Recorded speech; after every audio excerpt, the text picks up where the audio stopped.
Today we're going to talk about Milestone 1 on the Next Dollar Roadmap. It's the Fund. It is the second stop on a 10-stop series or 10 milestone series on the Next Dollar Roadmap, which is really just a path for personal finance from either negative net worth or zero net worth all the way to financial independence. Now, Milestone 1 is called an Fund, and its primary purpose is to keep your financial head above water if small emergency expenses pop up as you focus on the next two milestones, which are taking advantage of your employer match at work and paying off any toxic debt. If you've landed here without seeing our first video, which is the starting point about creating your first budget, then you can go back to it. There will be a link to it down in the description below. There will also be a link to all the subsequent videos that I do about the Next Dollar Roadmap, so if you feel like you're further ahead in the journey, you can skip ahead. You'll find those links down below. So as I mentioned before, the purpose of an Fund is to give you a small cash reserve that you can use to cover unexpected expenses without having to make financially destructive decisions like taking on debt. You can think of it as a shock absorber for your cash flow. If you reach a section of road that's rough, you can absorb the bumps while continuing to move forward. Now, life inevitably brings unexpected financial setbacks like car breakdowns, medical issues, and even malfunctioning appliances.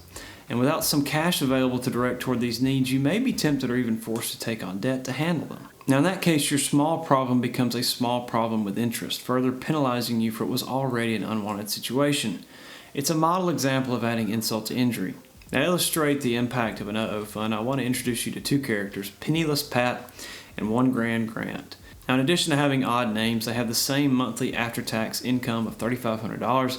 They spend the same amounts on rent, groceries, fuel. In fact, all their expenses are exactly the same.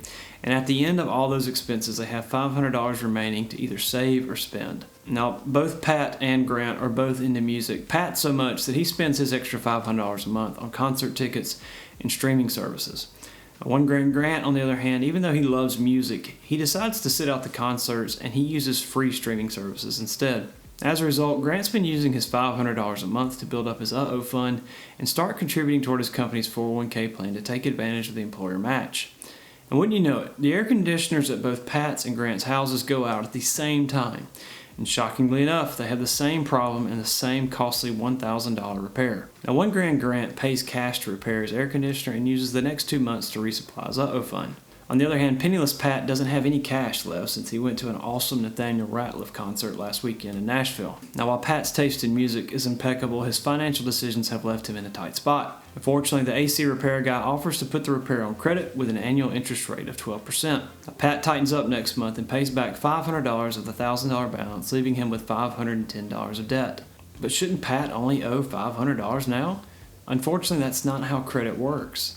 So why does Pat owe $510? Because Pat borrowed $1,000 last month, which at a 12% annual interest rate incurred $10 in interest.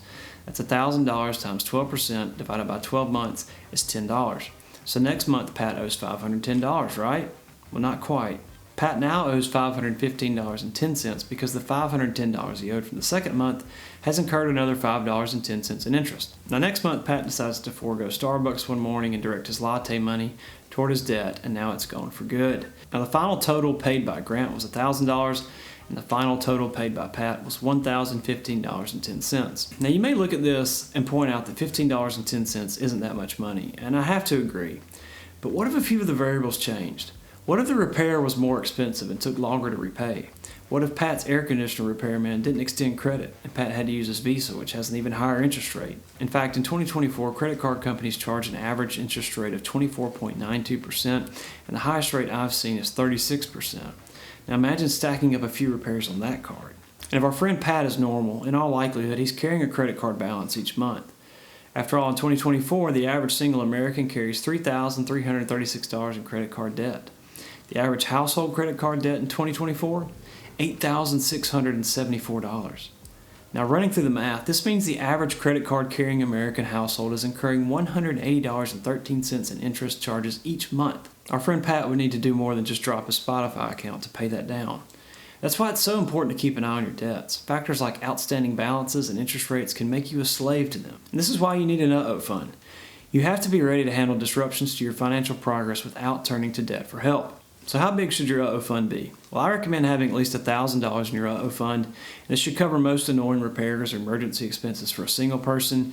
If you have a family, like a spouse or children, then I would increase this amount up to the value of your highest insurance deductible. So if your homeowner's insurance deductible is $2,000 and your medical insurance deductible is $2,500 and your auto insurance deductible is $700, you should save $2,500 in your fund to cover your medical insurance deductible, since it's the highest rate of the three. By having this cash available in your fund, you can turn your attention to the next steps on the Next Dollar Roadmap, which will both serve to quickly improve your net worth. Now, eventually we will be building a much more robust cash reserve, but I wouldn't focus on that until you've eliminated high interest debt and taken advantage of your employer's generosity by investing up to any matching contributions they're willing to make to your employer-sponsored retirement plan or health savings accounts. The interest on your debt or the contributions you can obtain from your employer are likely to be more valuable in the long run than filling up on cash first.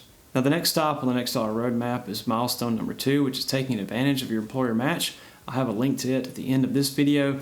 As always, I'm grateful for your time and interest. God bless and take care.